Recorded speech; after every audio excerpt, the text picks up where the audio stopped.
Tadepalli YCP కార్యాలయంలో పేర్ని నాని మాట్లాడుతున్నారు. Live లో చూద్దాం. అప్పు తెచ్చారా అని అడుగుతున్నాను. అంటే సరాసరి ఇంత ఘోరమైన అప్పుని గనుడు ఎవరున్నట్టు చంద్రబాబు నాయుడు ప్రజల ఆస్తుల్ని ఆదాయాల్ని తాకట్టు పెట్టి ఇంతకన్నా గొప్పగా చేయగలిగినాడు ఎవడున్నాడు? పోనీ అప్పు తెచ్చి ఏం చేసావా అంటే ఏం చేసావు? ఎవరికైనా తెలుసా? ఇవాళ వరకు ఈ 18 మాసాల్లో డిసెంబర్ 2వ తారీఖు వరకు చేసినటువంటి 2,66,517 కోట్ల రూపాయల అప్పు ఏం చేశారనే లెక్క ఎవరికైనా చెప్పారా మీరు అడుగుతున్నా? వైట్ పేపర్ ఇస్తారా? ఇవ్వలేరు. ఏమన్నా సూపర్ 6 సూపర్ 8 ఏం చేశారు? ఎన్ని బకాయిలు ఉన్నాయి? అసలు మీరు ముగ్గురు కలిసి, చంద్రబాబు నాయుడు గారు, మీరు, మీ ఉప ముఖ్యమంత్రి, మీ అబ్బాయి, మీరు ముగ్గురు కలిసి అడుగు తీసి అడుగేయటానికి హెలికాప్టర్లు, విమానాలు, ఈ హెలికాప్టర్లో విమానాలు వేసుకు తిరిగి చెమటోడ్చి కష్టపడి 18 మాసాల్లో 2,66,517 కోట్లు అప్పు చేశారా?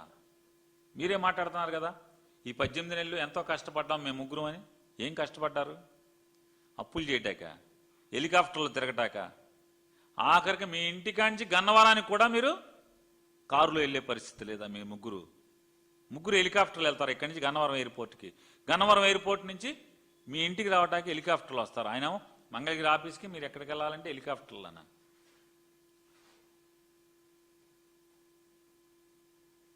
మీ కష్టం ఏమనాలి? ఇంక గొప్పగా చేద్దాం, మేము ముగ్గురు తెగ కష్టపడిపోయాం ఈ రాష్ట్రాన్ని ఉద్ధరించడానికి. ఎవడన్నా సామాన్యుడిని అడిగి చెప్తాడు, వీళ్ళ కష్టం రాబందులు ఎత్తుకెళ్ళా అని చెప్పి మాట్లాడతాడు. ఎందుకు కావాలి మీ కష్టం? ఎవరిని కావాలి? ప్రజల్ని పీల్చుకు తింటాకి, పీల్చి పిప్పి చేయటాకి, ప్రజల రక్తాన్ని మీరు జుర్రుకుంటాకి తప్పితే దేనికంటున్నా మీరు పనిచేస్తున్నది ఏం చేశారు ఇప్పటి వరకు? ఆంధ్రప్రదేశ్ రాష్ట్రం విభజించిన తర్వాత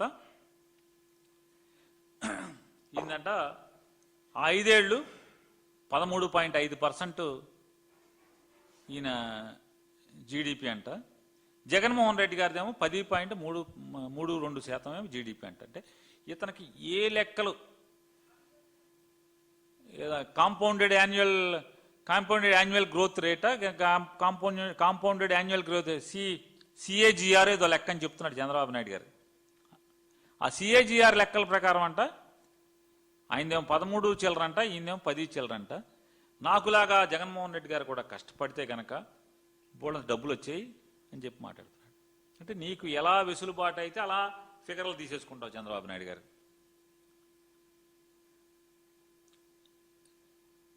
మీ 5 ఏళ్ళు ప్రతి సంవత్సరం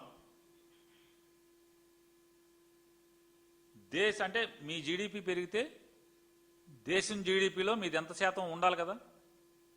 ఇప్పుడు మనం పావలా సంపాదించామనుకోండి, మన పావలా దేశానికి వచ్చిన రూపాయిలో మనది ఎంత ఉందా? 5 పైసలు ఉందా, 4 పైసలు ఉందో రావాలి కదా లెక్క. ఆ లెక్కలు తీద్దామా? అవి వాస్తవాలు కదా వాళ్ళు వచ్చేప్పటికి. ఏదైనా యాక్చువల్ జీడిపి వచ్చేప్పటికి 3 ఏళ్ళు 4 ఏళ్ళు పడుతుంది, కనీసం 2 ఏళ్ళు పడుతుంది. ఈ సెకండ్ లెవెల్ కరెక్షన్ వచ్చేప్పటికి ఆ లెక్కలు తీద్దామా? 40 ఏళ్ళు 50 ఏళ్ళు అనుభవం అని చెప్పేటువంటి నీ ఆదాయాలు, నీ పరిపాలన, ఒక్కరోజు కూడా ముఖ్యమంత్రిగా అనుభవం లేనటువంటి యువకుడైన జగన్మోహన్ రెడ్డి గారు తన 5 ఏళ్లలో ఈ రాష్ట్రానికి ఆదాయ వనరులు ఏ రకంగా ఉన్నాయి, లేదా క్యాపిటల్ ఇన్వెస్ట్మెంట్ ఎవరిది ఎంత ఉంది? మీది ఎక్కువ ఉందా? జగన్మోహన్ రెడ్డి గారి ఇన్వెస్ట్మెంట్, క్యాపిటల్ ఇన్వెస్ట్మెంట్ ఎక్కువగా ఉందా?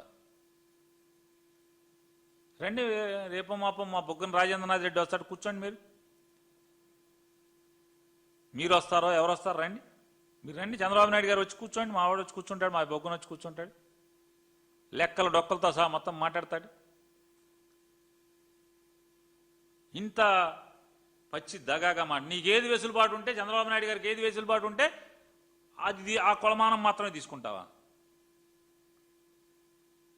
2 సంవత్సరాలు కోవిడ్ పీరియడ్ని కూడా అధిగమించి, అంటే ఎంత దేశం అతలాకుతలం అయిపోయిన పరిస్థితుల్లో కూడా అతను 3 సంవత్సరాలు తీసుకున్నా కూడా, లేదా 5 ఏళ్ళు తీసుకున్నా కూడా, ఎంత తీసుకున్నా కూడా మీకన్నా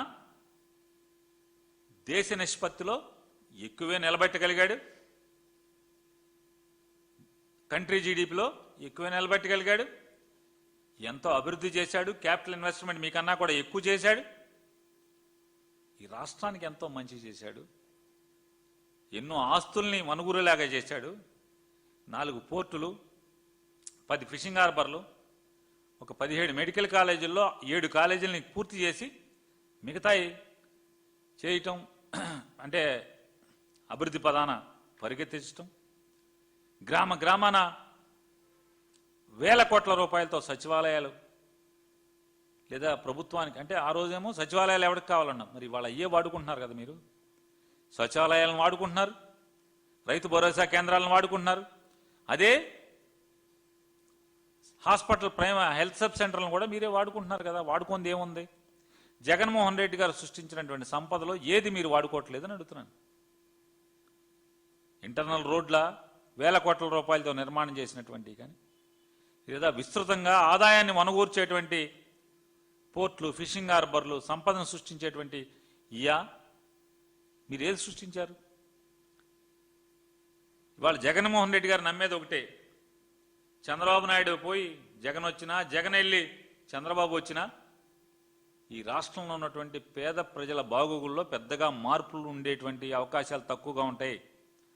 సామాన్యుడి కుటుంబంలో ఆ పిల్లలతో ఉన్నత చదువుల ద్వారా మాత్రమే ఆ కుటుంబం ఆర్థిక పురోభివృద్ధి సాధిస్తుంది అనేది నమ్మినవాడు నాడు రాజశేఖర రెడ్డి అయితే నేడు జగన్మోహన్ రెడ్డి గారు. దానికోసం ఎన్ని స్కూల్స్ని మార్చి చూపించాడు, స్కూల్స్లో నాణ్యతను మార్చి చూపించాడు. మీరేం చెప్తున్నారు? ఇంత చేస్తే స్కూల్స్ అంటే ఆయన నాశనం చేస్తే మీరు బాగు చేస్తున్నారా? సిగ్గుండాలి కదా అంటున్నాను. పెద్ద వయసు 77 ఏళ్ళు 78 ఏళ్ళు వయసు వచ్చింది మీకు. ఇంత పచ్చిగా ప్రజలందరూ కళ్ళతో చూస్తున్నటువంటి వాటిని మీరు జగన్మోహన్ రెడ్డి గారు నాశనం చేశారని మీరు మాట్లాడి మీరు బాగు చేశారా? మీరు బాగు చేసిన వాళ్ళు అయితే, మీకు అంత దొమ్మే ఉంటే, నిన్న ఏంటి గ్రేట్ పేరెంట్ టీచర్స్ మీటింగ్ అనేది పెట్టారు కదా. ఎక్కడ పెట్టారు? ఏదైనా క్లాస్ రూమ్లో పెట్టారా? ఓ సినిమా సెట్టింగ్ వేసి ఎందుకు పెట్టుకునే కర్మ మీకు వచ్చింది? ఎందుకు వచ్చిందంటే, మీరు ఏ స్కూల్కి వెళ్ళినా అక్కడ జగన్మోహన్ రెడ్డి గారు ప్రజలకి గుర్తొస్తాడు కాబట్టి. ఆ స్కూల్ మార్చింది జగన్మోహన్ రెడ్డి. ఆ బల్లలు మాత్రం తెచ్చుకున్నారు ఇక్కడికి, ఆ సెట్టింగ్లోకి. ఏం చేశారని ఒక తొంటరి విలేకరు అడిగాడు. సరే జగన్మోహన్ రెడ్డి నాశనం చేశాడు, సరే అండి, మీరేం చేశారంటే, మేము ఏంటి గొప్పగా పేరెంట్స్ టీచర్స్ మీటింగ్స్ కండక్ట్ చేశాయంట.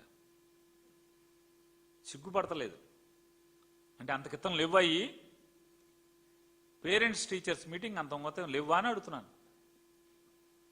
దానికి మీరు సంవత్సరం కోట్ల రూపాయల డబ్బులు తగలబెడుతున్నారు, జనం సొమ్ము.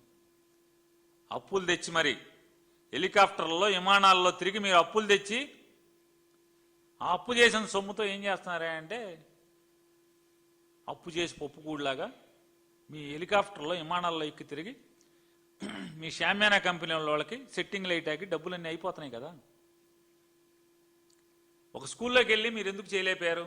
మీ తండ్రి కొడుకులు ఇద్దరు వెళ్ళి అసలు ఈ డ్రామాలు చూడలేక వస్తున్నాం. అతనేమో మామూలుగా హెలికాప్టర్లు వెళ్తాడు, ఇతనేమో విమానంలో వెళ్తాడు కొడుకు. ఒక గ్రౌండ్లోనేమో టెంట్ వేశారు, స్కూల్లో ఇలా గ్రౌండ్లో టెంట్ వేశారు. టెంట్ వేసి కారు వేసుకుని వస్తాడు. రాగానే కలెక్టర్ గారు ఇంకా ఆఫీసర్లు ఈయన కొడుకు గారు నుంచుంటారు, ఇట్లా స్టిప్గా నుంచుని, ఆ నమస్కారం అండి చంద్రబాబు నాయుడు గారు అని పెడతారు. ఇంటికాడ పెట్టుకోరన్నమాట నమస్కారాలు. జనాలకు సోక్కి దిగంగానే చొక్కాకేం మైకు తగిలిచ్చేస్తారు. రండి నాన్నగారు అని లోపలికి తీసుకెళ్తారు. 2 సార్లు లోపలికండి. ఇక డబ్బాలు కొట్టుకోవడం అక్కడ ఏంటి అంటే, మా నాన్నగారు ఎప్పుడు నా స్కూల్కి రాలేదు పేరెంట్స్ టీచర్ మీటింగ్కి, మీకోసమే